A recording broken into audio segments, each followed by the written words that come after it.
I think I'm saying that we struggle all our lives to answer it. That it's the struggle that is important. That's what helps us to define our place in the universe. This is Beverly, Dr. Beverly, Dr. Beverly Crusher.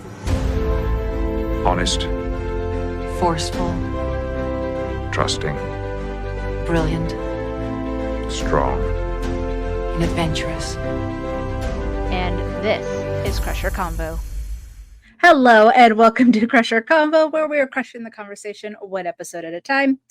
And today, well, it is I, Jesse, and today I am going solo because unfortunately a hurricane chased Jay, and they're not a Star Trek Prodigy fan. Or maybe they just didn't like that Wesley returned. I don't know. But luckily Jay is able, hopefully can stay in the chat. So Jay, welcome. Sorry you couldn't join me live, but happy that you are here. So yeah, as I said, I am continuing my review of Star Trek Prodigy Season 2, where you're going to be talking about episodes 6 through 10.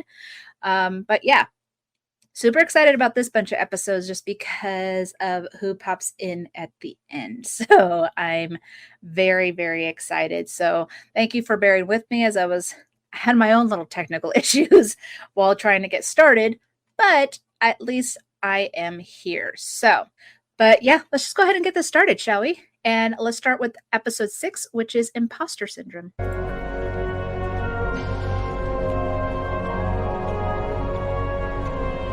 looks so real. Feeling nostalgic, Rock? It's just easier to think here. And hey, you're just in time to see the results. Crew to the bridge.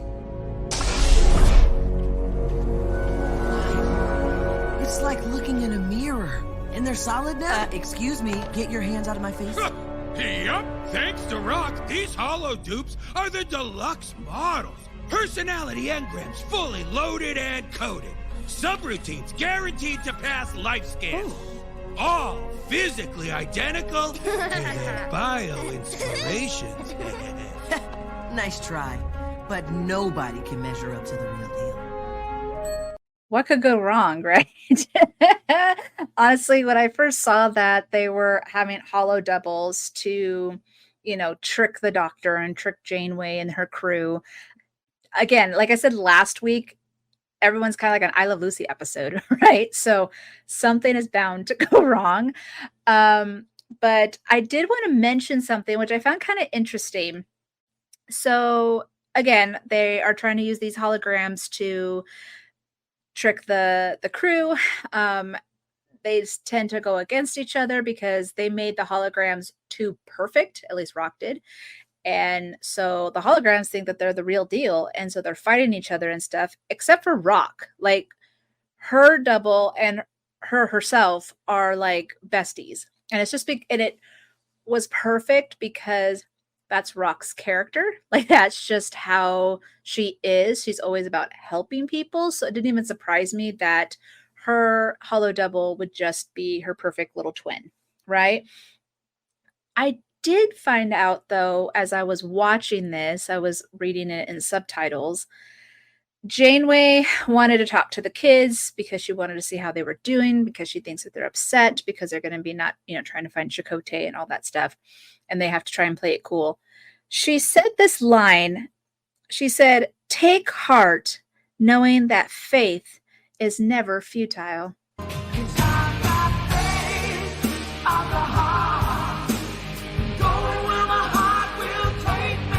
Resistance is futile.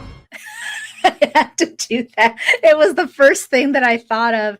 And I'm all like, did Aaron and the brothers and all of them just like, let's take little bits of the famous, faith of the heart and resistance is futile and put it into this really nice little scene. I don't know. That was the first thing I thought of. So Jay says, I like that there were a few times where we weren't too sure which was the real Protostar crew. And yeah, they made them perfectly, right, Jay? I mean, it was, I don't even think, I think I was wrong like the whole time. I was like, oh, that's Dowd. No, that's Dowd. No, that's wrong. I was going back and forth. And the only time I actually thought I knew was correct and I was correct was Jankum. because he started questioning himself while the holo double was like, I'm correct, right? So that was the only time that I knew who was right. I was still kind of confused about Zero. Wasn't sure where they stood in that moment. So yeah, I think it was done very, very well. It was a nice little mystery. It was a fun little episode.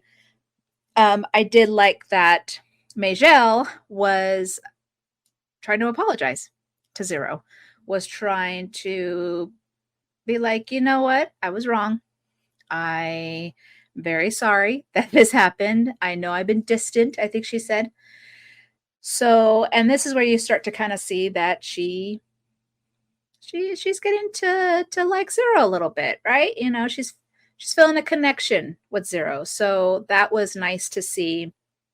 But and then she even helped them escape at the end, because you know they're trying to get on to the Infinity so they could go try and find Chakotay, because they think this mysterious ghost is the one, is Chakotay, and they're like, we can't abandon him now. Like, we got to go save him. He found a way to come in. We got to be able to do this, right? And so there they go off doing their own thing, and like I said, they needed a way to hide themselves, I guess you could say, which is why they did the holo doubles. But Majel figured that they were up to something, but it was probably for a good reason. So that's why she helped them. But yeah, I don't know if, you know, Jay or if anyone else that is watching has any more little tidbits to this episode. I think it was a good starter to this little second half.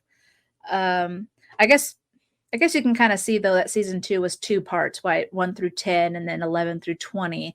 So we're nearing the end of that first half. And so it starts to pick up, right? You're starting to notice that there's more things going on and you're curious about what's happening. So I definitely did like that for sure. So, but yeah, so I guess we would go ahead to our next episode, which was the Fast and the Curious. Your defiance is reprehensible. But I am a generous Marsh. I have one final offer. I've trained a pilot, the greatest in the quadrant. But finding good competitors to sharpen his skills has proven difficult. He remains undefeated. But if you beat him and reach the end of my racecourse first, your prize will be your freedom. Well, you should have started with that. Going fast is kinda my thing. That's the spirit. So I will have to admit, I wasn't a huge fan of this episode. It's definitely a filler episode, and for good reason, because it's trying to put in the course for Zero's story, right? So it kind of happens in different sections. And the first thing you see is Dal still thinks he's a captain, right? He keeps saying captain's log. He keeps trying to give them orders. And they're like, hey, guys, or all the guys are like, hey, guess what? You're not the captain. We're all equals here. So you could kind of see that the kids were getting annoyed with Dal when it came to that. But even in that scene where he's talking to that Kazon, he's trying to lead the way on how to get out of whatever mess, that because they weren't even sure what was going on. And of course, Gwen stepped up, right? I wasn't a huge Kazon fan from the Voyager episodes. I think they were okay. I mean, I honestly, I hated Seska, so maybe that's why. But I think to use the Kazon, it was just kind of like, I mean, honestly, they could have used anybody for this. It kind of was like, okay, you know. Jay says that he agrees about the episode, so thank you, Jay. And he says that he kind of forgot about it. And that was true. It just wasn't an episode that really grabbed me. I was kind of like losing interest. The only thing that I thought was interesting was that, well, I liked that they mentioned the transwarp conduit. Okay. And I did kind of like the pod racing. I was like, Star Wars. So That made me excited. Yes, another Star Wars reference. Sorry. But I did kind of like the Gollum moments. You know, Smeagol, Gollum, kind of going back and forth. The Kazon character was trying to fight whatever was controlling him. And so I kind of got that Smeagol moment there as he was trying to, clearly he wasn't strong enough. And so and we find out some AI computer that just shows that we need to be very careful with AI because they could take over. I'm just saying. So of course this AI is a master manipulator. It became too perfect for its creators, and it was just trying to, I guess, destroy anything that wasn't as superior as they were. And that was kind of it. We didn't really have a background story, which I guess wasn't important, obviously, but maybe it kind of led the way for Zero because, they are a non-corporeal entity. And here's this AI, which is also non-corporeal. But Zero had more of a sense to be like, have feelings, have love for their friends. And so it's one of those things that I think that's why this episode was important for Zero's story, because it guided their story into where it ended in the next episode. So not the greatest. And then, and then they left. Like, they're like, okay, Zero sacrifices themselves to save the crew. I was a little sad when, the AI thing took over Murph. I mean, my heart kind of broke a little bit. But Zero was struggling to, they fought so hard to make sure that their friends were okay, right? So that's what was important to the character. And, but then they left, and the Kazon's just like, bye. And I'm all, okay, he's now all alone. I don't know what's going on. I don't know what's happening. I did like the shipyard scene. And I remember seeing it, and I just like paused it and I was trying to see. And of course we see the USS Cairo, which was Jellicoe's ship. And I think Jay, correct me if I'm wrong, but I feel like it was Lower Decks that mentioned that the Cairo had gone missing from somewhere. I don't really remember. Maybe it was in Voyager. Somewhere. But it was interesting because they just thought that it disappeared off somewhere else. And then this completely flips it on its head. And it's like, no, it landed here and no one survived, apparently. So that was interesting. And I loved those little details. Aaron and Dan and Kevin and all of the creators here, they spared no detail, right? They went as far as the most smallest of all of it just to make sense to the story. And like he said, they didn't want to try to shoe in anything. They wanted it to be organic. They wanted it to flow properly. And it worked. Like even something as much as we just see the Cairo abandoned and stuck in the rock form. It was like, I'm blown away by this, right?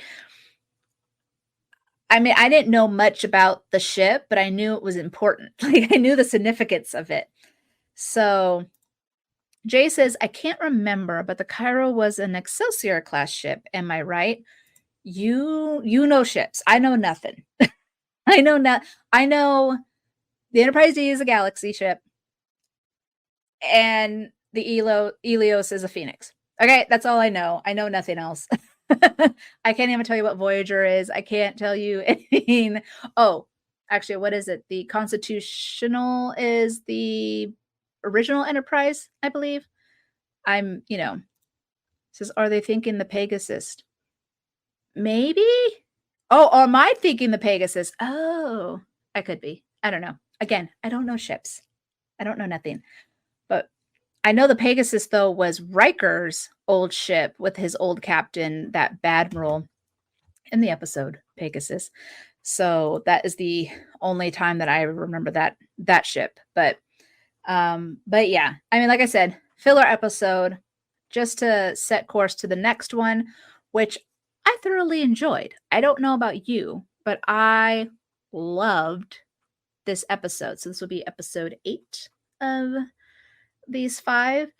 And I'm glad that they didn't just leave Zero in that bad state, right? They were very good about just going on to the next story, like continuing it. Like it was kind of a two-parter, I guess you can kind of say, even though it really wasn't. So I'm just glad we didn't have to wait any longer when it came to that. So, but yeah, I did enjoy that aspect as we are going into this next episode. So, but yeah, so let's go to the next episode, which was called Is There in Beauty No Truth?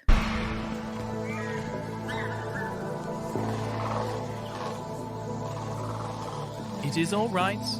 You may remove your protective eyewear. Welcome, friends. My name is Ion, and this is Ovidia 4.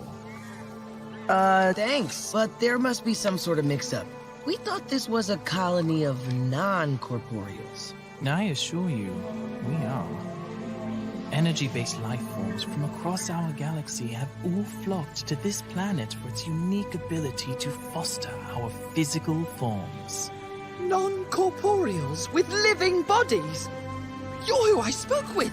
I've never met a Medusan like you! You must be Zero, the curious one. I love Zero. They were so excited when they saw another being just like them, right? And the fact that they were in a body, that just got them so excited. And I loved their excitement over it. So, here's where it goes into the next one. I will mention real fast, I thought it was absolutely hilarious that they brought back those red visors that was from I can't remember if this is the same title or it's worded a little differently, but it's the one that had Diana Muldaur with the Medusan and, telepathic, all that stuff. But they had that red visor, so then they wouldn't, like, I don't know, go mad. I have no idea. But I thought that was clever to bring it back. I mean, it made sense.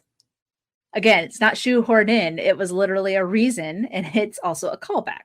But yeah, so, Zero finds all these Medusans or other aliens just like the Medusans who are there with new, corporeal bodies and are able to feel things for the first time, because that's what we were seeing with Zero. They wanted to feel, they wanted to touch, they wanted to have those senses, and this place is offering that to them. I did get season 1 of Picard vibes when Zero went into that chamber, because his body is a golem, I believe is how you say it.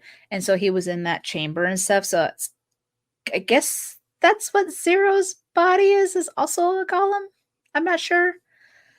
Anyone in the chat can correct me if I'm wrong, but that was the vibe that I got. So Jay, I knew you were a little silent for a second. I was like, oh, I think he dropped for a little bit, but he's back. Yay. Just talking about the Medusan episode with Zero. Yeah, I found it just interesting. I just got that season 1 of Picard vibes with the body and that chamber and creating it for Zero.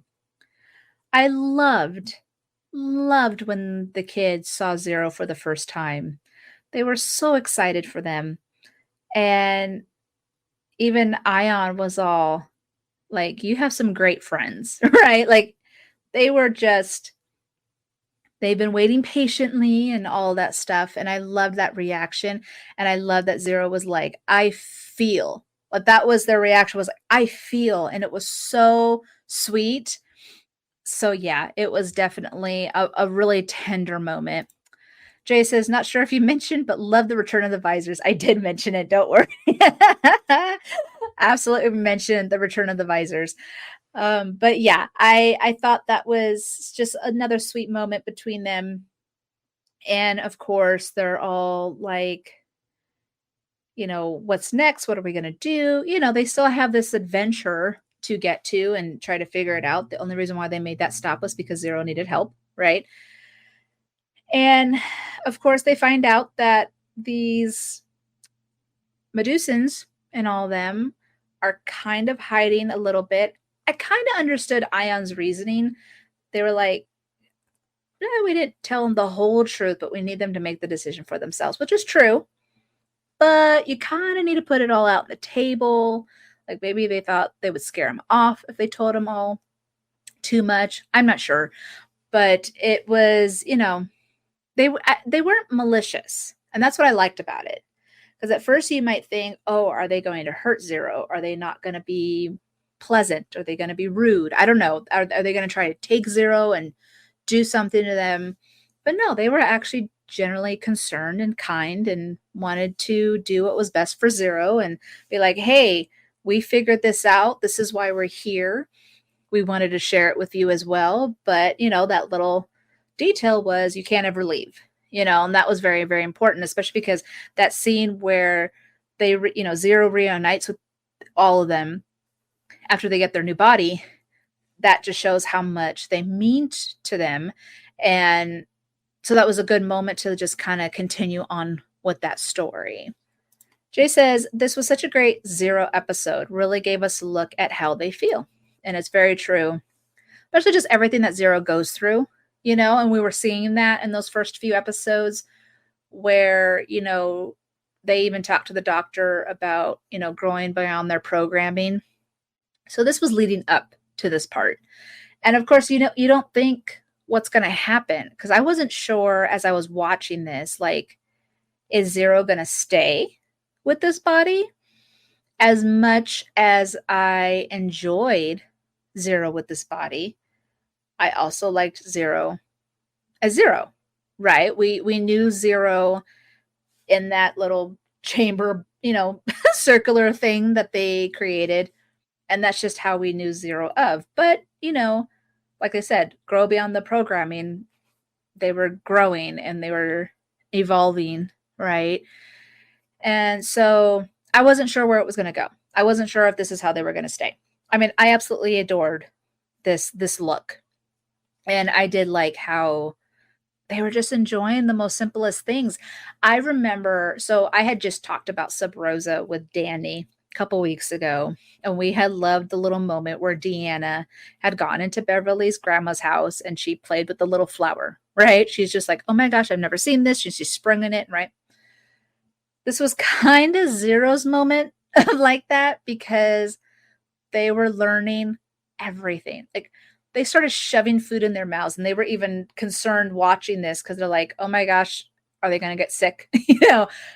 But they were just so excited. And that's what was so enjoyable about it. They looked like a little kid. And Zero is just such a very wholesome character that it was just kind of, you enjoy that for this character. Jay says, but you have to survive the murder whales first. Is that what you want to call it? The murder whales? I was wondering, I was kind of thinking more of like a stingray. I thought it had stingray like fins going on. And I know it was trying to eat the flowers. I kind of understand that. But yeah, I definitely saw a stingray out of that. But they did show Parisi squares, finally. It only took, what? I don't know, Jay, 35 years? 36 years? We've heard of Parisi squares. We've always wondered. People apparently can break their neck, according to Beverly Crusher. So we never knew what is this dangerous game that apparently everyone wants to play. Because Majel was she knew something was up. The last episode at the very end, we got the first look of the loom. Okay. So then that's when you're like, okay, something else is going on. And so she had to alert Janeway. She had to alert everyone else, like, something else is going on. We need to figure it out because I think the crew is in danger. This was her way of like, now we're starting to see Majel be more concerned. Like, she's starting to like really liking these group of kids that at first she was so mean to in the beginning of the season, and now she's concerned for their safety. Jay says, no, you're right. They were more stingray-like, and he now is calling them murder rays. I will allow it. Now we need a t-shirt versus murder rays. Anyways, so I think it was funny, though, because, Majel brings this to Janeway's attention. They realize, oh my gosh, these are hollow duplicates. And the doctor's all like, they used my hollow novel against me, right? He felt so betrayed because he was like, I'm so good that I lost the kids, right? Like, what did I do? So I thought that was a very funny moment. As Janeway is trying to figure out what's going on, we go back to Zero and all of them. And I think it was called the Festival of the Feast. The Feast. No, it was, sorry, that was loud. It's called the Feast of Senses. That's what it was. So it was basically, you're going to get all of the senses at once. So it was like the touch, taste, feel, see. And then, but that's where they were like, what's the other sense? And it was like, well, it's fear, because the thrill of being alive, that fear in you, that adrenaline rush, that's what they were doing. They were doing an adrenaline rush. They were calling it fear, but that's what it was. And so it was like, if you survive this, then you never want to let it go, which is true, right? Our feelings are very, very important. And I think that's what's so good about Star Trek Prodigy is that they would take these moments, something simple as feelings, just taste, sight, touch, all that stuff, and turn it into something that has a big meaning behind it. And I think that's what they were going with Zero's story, especially because part of that story keeps playing into the rest of the season, right? So next week, when we start talking about episodes 11 through 15, we definitely see those dilemmas that Zero gets put in and the choices they have to make. Very, very well done in the writing when it came to that. I thought that was brilliantly done in that sense, because even though this is technically a kids show, the writers and the creators did it with adults in mind and also Star Trek fans in mind. And so we're all learning these things together along with our kids that are watching this. And I think that's great. I love that about the show. Now, of course, Zero decides to leave, even though they would love to stay, but their friendship with the crew is more important. And they were just going to take their chances, see what happens. And of course, then you also see at the very end where they find the hologram Gwen that had disappeared. It was in like a state of shock, right? Because it was fearful. It didn't know what it was trying to get. And of course, all you see is arms. Like, you don't know what's going on, and you don't know what these creatures are. And for Janeway, it was pretty scary, because now she's like, okay, here we're trying to save Chakotay. The kids go off to go save them themselves. And now we have another problem. And I'm going to have, Jellicoe on my butt here soon. And, because we're supposed to be going back to Earth, and now I have to go save the kids. And so now she has all this on her plate, but she is definitely always that captain where she never abandons her crew, right? Even hologram versions, because that was a tough thing to see how that hologram was so scared. So I had a lot to talk about for that episode because I love Zero. But anyways, I am ready to go ahead into my favorite parts, guys. So let's get into it. Here is episode 9, which would be the Devourer of All Things, part 1. Yes, the important stuff. Okay. When I was a young man on the Enterprise, I met an advanced being called the Traveler. He was part of a secret faction of explorers who watch over the cosmos. Very cool. They invited me to become one of them, helping where we could by manipulating reality itself with the powers of space, time, and the most overlooked variable, thought.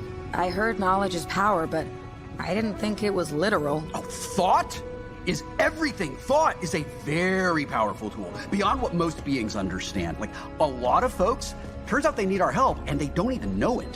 So, you're like the interdimensional version of Starfleet. Kind of, but we, like, do more of our own thing. Okay, so like I said last week, I thought this ghost thing, the signs, the rock with the swirls and all that, I thought that was Chakotay. Not in my wildest dreams did I think it was Wesley Crusher. I remember when they landed, they found the coordinates and it was like nothing, right? They were like, are you sure we're in the right place? They were able to manipulate and uncloak the planet, which is a call back to TNG season 1. It's the child one where they steal the children. I have it in my head. It has Jerry Hardin in it, who plays, Deep Throat and X-Files. Okay, so that's a callback, right? Because they cloaked the planet. I was very happy to see that because that was definitely a Wesley thing to do, or a Traveler thing. Okay, not gonna out the other guys. As they land onto the planet and you hear voices, and at first I wasn't sure what I was listening to, but I remember trying to pay attention. So I had to turn on my subtitles, but I was trying to pay attention and I hear, and it sounded like the Traveler saying, this plane is doomed. We can't do anything. We're going to have to leave. And then you see the statue and it's of the Traveler, actually 2 of them. Okay. And I was like, I had a moment where I think I stopped breathing for maybe 30 seconds. And then you hear Wesley as they're getting closer up those steps into that vault. He's all like, well, I'm going to do something about it, or something like that. Or like, I'm going to try and save it. So of course, there's this 20th century vault door, which I believe is a callback to Assignment Earth, right? And opens the door and there's Wesley Crusher. I screamed. I screamed. I had to. I was like, what? I think I even did a quick Instagram post where I did like a big shock. I was like, what? And of course I really wanted to like screen it into the cosmos and tell everybody, but not everyone can binge watch the show like I was able to that day. So yeah, when it was such a great reveal and they did it so well and it made so much sense that I was like, why didn't I think of that? Why, why didn't that even come to mind? Jay, thank you very much. When the Bell Breaks was the episode in TNG. Thank you. I was blanking out there. So that was so cool. And I got the Doctor Who vibes, right? Because Wesley's all over the place. He's a tennis ball going back and forth in a court. He's trying to flip-flop between linear time and and whatever else he's gone through. I loved the scene where he's like, does anyone need a sweater? Right? Now, of course, my first reaction was, okay, because Wesley had a lot of sweaters in season 1. Shout out to Jorg for pointing this out. The last thing that Beverly said to Wesley was, make sure you stay warm on those other planes of existence. The details is mind-blowing. I can't even fathom just how well that was. I was like, oh my gosh, yes, he had sweaters. It was a kill, 2 birds with 1 stone situation. But then that was the last thing she said to him. And he listened to her, which melted my heart a bit because I'm like, oh, he listened to his mom. He's wearing sweaters because she wanted him to stay warm. I was just like, and he even said, he's all like, I got to save this place. My mom lives here. There's no way that I'm going to abandon this place and not try to save it. Jay says they did a fantastic job of leaving little hints it was Wesley while also misdirecting you. Yes. That's why it was so perfect, because I was not expecting it. And I don't think anyone else was either. I think people wanted Wesley to come back. They just didn't know how it was going to happen. And even a bunch of us still were just not, we just didn't see that happening. But it was brilliantly done, right? Now, of course, back with Janeway, she's trying to look for the kids. This was that funny scene. For some reason, I thought it was like episode 4 or 5. But no, this is where they're going through the transwarp conduit to try and find the kids. And Jellicoe's like, hey, I told you to go back to Earth. What's going on? And she's like, I can't hear Edward, and she's like, what? I wasn't lying. We are going through a transwarp conduit. I love that scene.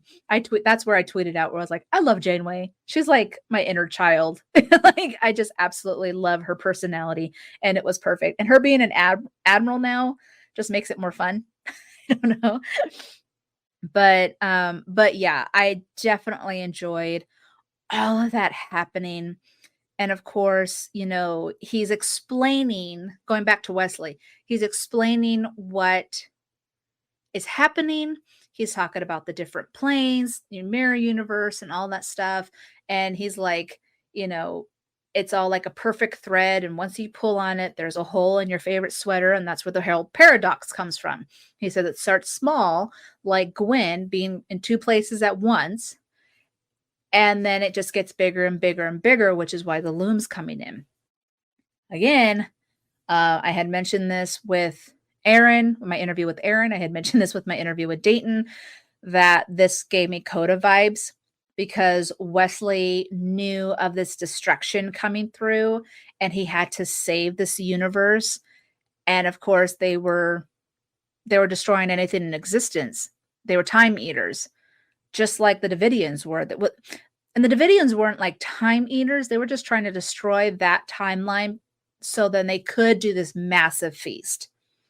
Similar, just for different reasons. But it was so well done. And I just loved hearing Will. It was so fun to see him in this action.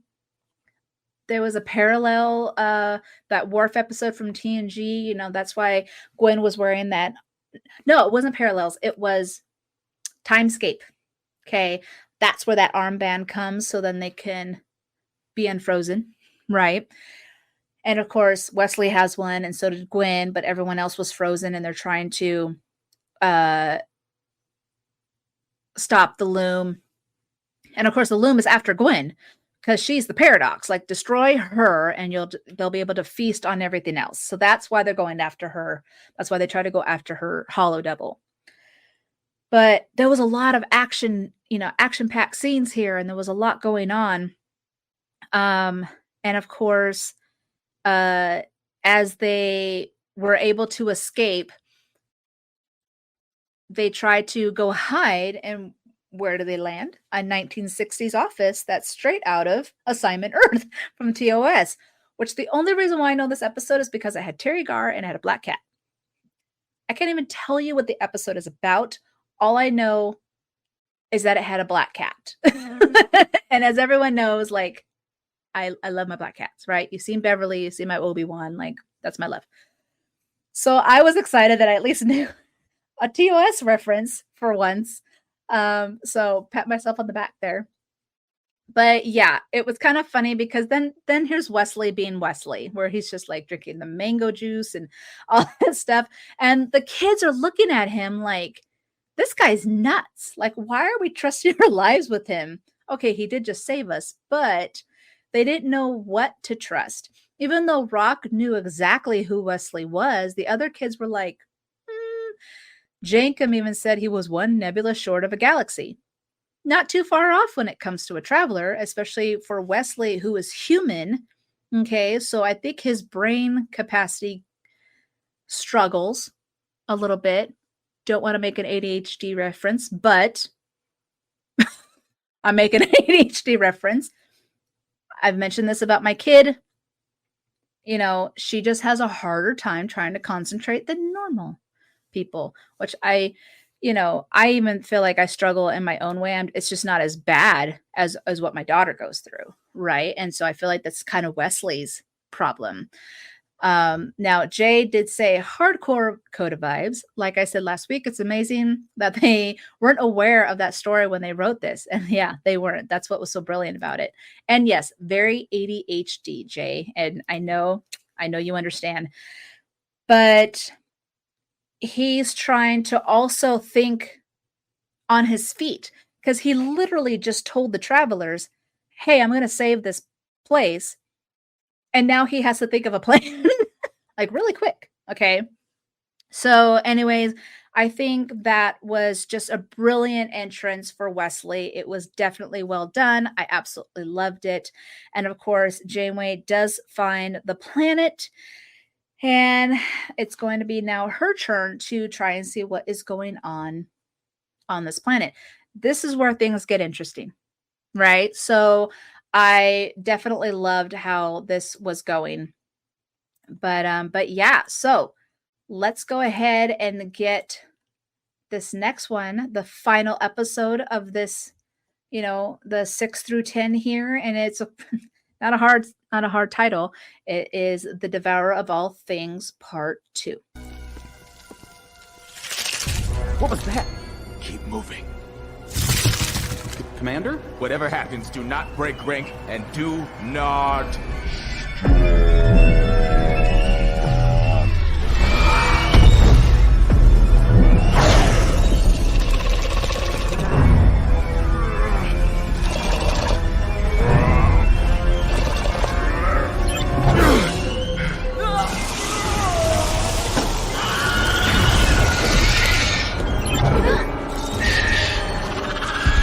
Coming for us next.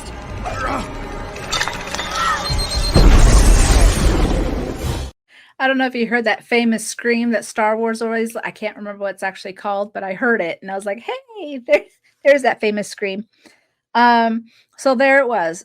Commander Tysus came down with Middleton, Ensign Middleton, R.I.P. Ensign, and of course Majel, because she felt that she would be helpful to try and find Zero because she has a connection with Zero. And yeah, they were way over their heads. They had no idea what they were looking for. That loom is pretty nasty. I'm not gonna lie. It has like a mixture of spider and I don't know what's going on with the face, but that's not something to look. And I found this interesting because like when Middleton was about to die, it's all in slow motion. That's brutal, right? Because it's instead of having a quick death, they're dying extremely slow. And so they're slowly disintegrating. And that was rough, but then because Tysus hit his thing, it made it go fast and Middleton was spared that horrible death. But yeah, that's graphic. I'm not gonna lie. Like that's pretty, it was a little much. Jay says, honestly, that scene was terrifying. So well done. And it is the Wilhelm scream. Thank you. Yeah, it was a brilliant, well seen. And of course, Janeway has no idea what's going on. Wesley is in over his head. He has no idea. He's like, I need him. I didn't plan for this. He's trying to do things on his feet and he has like no idea what to do at this point. Now, of course, Tysus decides to leave. Majel is like, no. He goes back up and realizes that these creatures are erasing people because he still had the armband. He remembered Middleton, but Janeway and the doctor did not. And so they're trying to figure out what to do at this point, but Majel's trying to find Zero and everybody. The kids realize Majel is out there, but Wesley's like, no, she's going to have to die in order for us to save the prime universe, right? But the kids were like, no, we're not going to do that. I think Jenkum even said, he's all like, so we just heard her last words and we're supposed to be okay with it. Like that was pretty rough for Wesley to just be like, nope, she's going to have to die. Sorry, guys.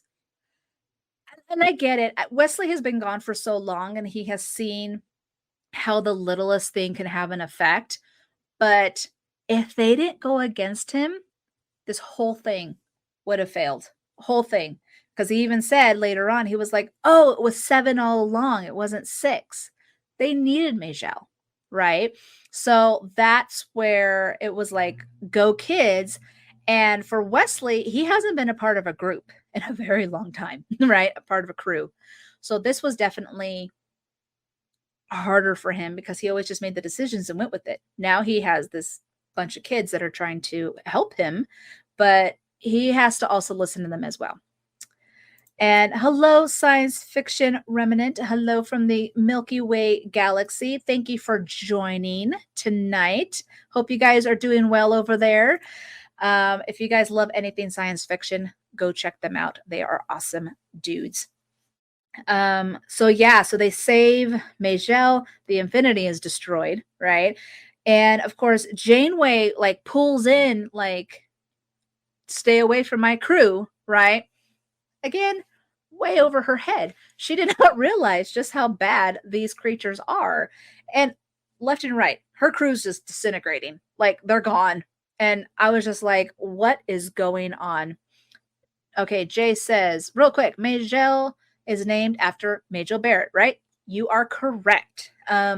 Little homage to Majel Barrett, who is, of course, the matriarch of Star Trek. She was not only married to Gene Roddenberry, but she was also Nurse Chapel in TOS. And she was, of course, Lawaxana Troy from TNG. And we absolutely adore her. And she was also the computer. So this woman is our heart. Okay. So I love that they did pay tribute to her with this character. And Science Fiction Remnant says the Devourer are freaky scary. Yes, they were.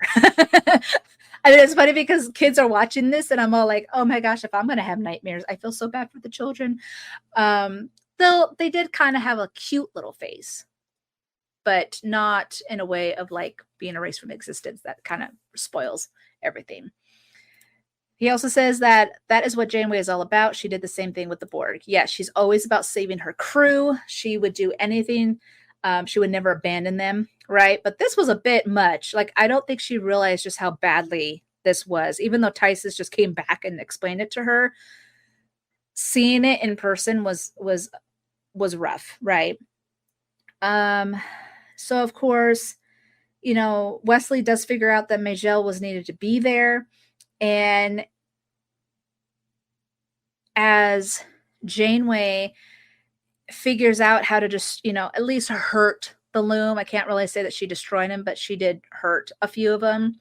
She takes off. Like, she doesn't even have her Admiral uniform. She's on full on tank top. And she goes and she's like, it reminded me of that scene in Aliens, actually, where Ripley was all like, get away from her, you bitch, right? That was Janeway, but in a kid-friendly way. Okay, so she takes the loom out. She tries to destroy him. It gives the kids time to, have Wesley send them off to go find Chakotay, because that was the whole point. And she did kill a couple of them. I think she landed her ship on. I saw one was dead. And when she figures out it's Wesley Crusher, she's like, Wesley, what? And he's like, Admiral Janeway, I knew you would be here. Wesley's just hilarious. I bet Will had such a blast doing this because it's just so different and it was so out of the box and it was hilarious. And I thought it was great. But she did trust Wesley in this moment. She trusted the kids to be able to do it. They're like, we have a way to save Chakotay. Let's us do it. And she let them.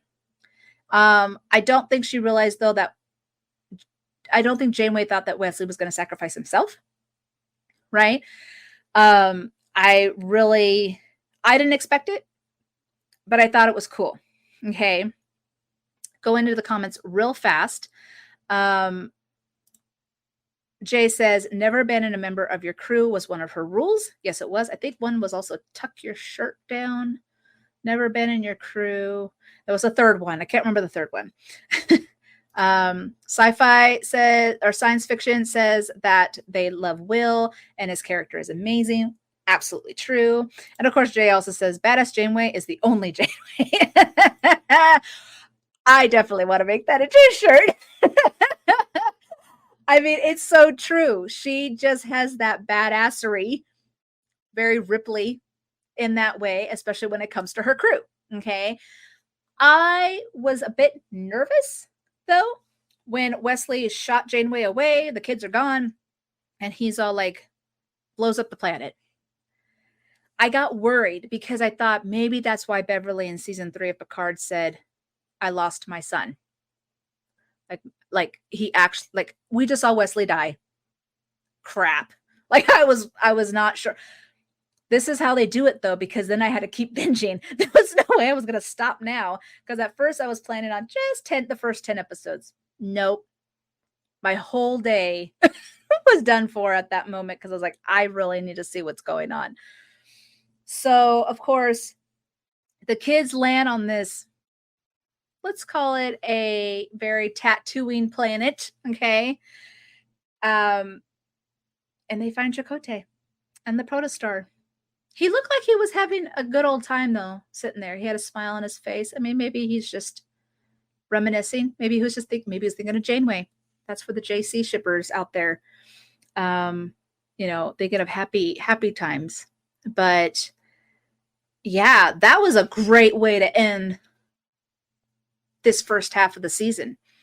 From how episode 1 went to episode 10, mind-blowing, right? Just absolutely mind-blowing. And I felt that it was just so great to see Wesley back, that I just had the best time watching it. I was so excited. And of course I had to know, I was like, please tell me Beverly is in this. Please tell me that Gates came back. Will held the secret of him being on Prodigy for almost 4 years. Like, if anyone knows an NDA, it's Will Wheaton. Okay? He played all of us. Every single one of us.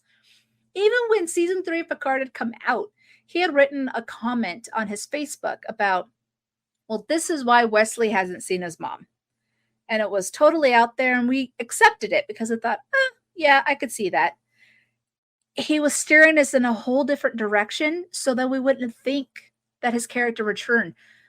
Will Wheaton's a genius, okay? I'm just going to say that right now. And I am so happy he is back. He is getting all the love and attention that he has always deserved. And this type of Wesley is so fun. And I loved the character growth that we will see in the rest of the season. But I was just so excited. I can't even tell you. Now, Jay says, I feel like after 10 years there, we had made peace with the idea of never leaving. And then Science Fiction Remnant says, take only Star Trek to do a show for kids and still keep all the science and technobabble. Love Star Trek. We love Star Trek.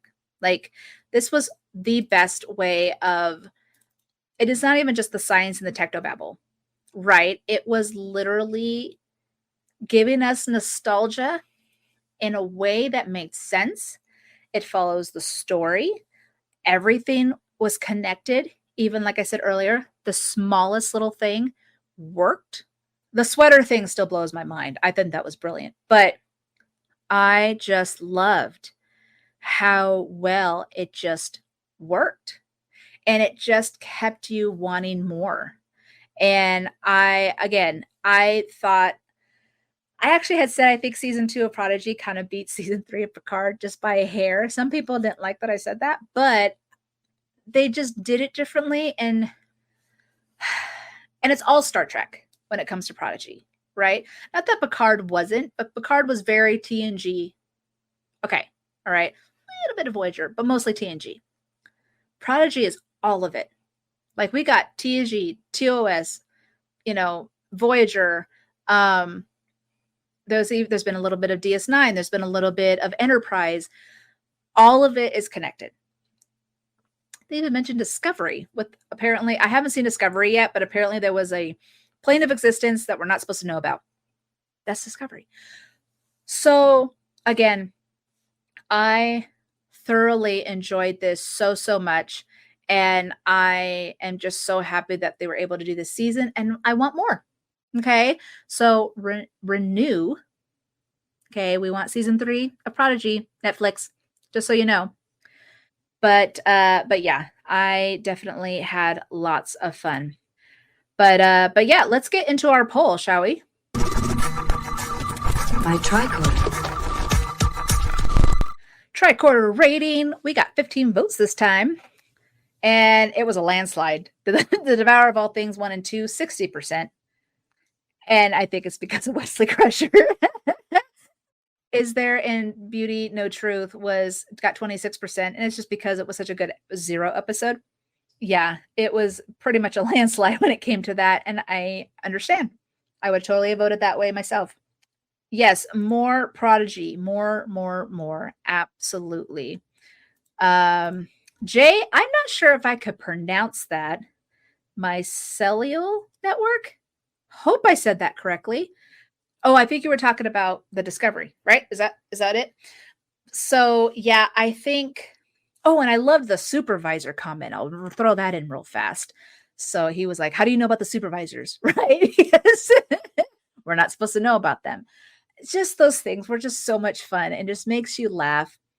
Like I said, I wasn't sure if Wesley was coming back. I thought that was probably the end of it. I was like, well, at least we knew what happened to Wesley. But yeah, it was so good, and I was just so excited to see that. And I know so many other people were also very excited to see it as well. So Wesley Crusher, we are so happy to have you back.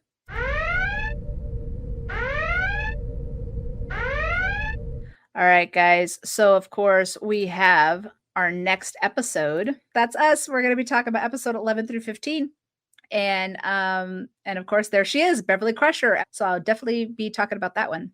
I'm excited about this part to talk about. I was just blown away by how they were able to play this scene in. And of course, this is a scene that first time we've seen actually Janeway and Beverly together. So yeah, very, very excited.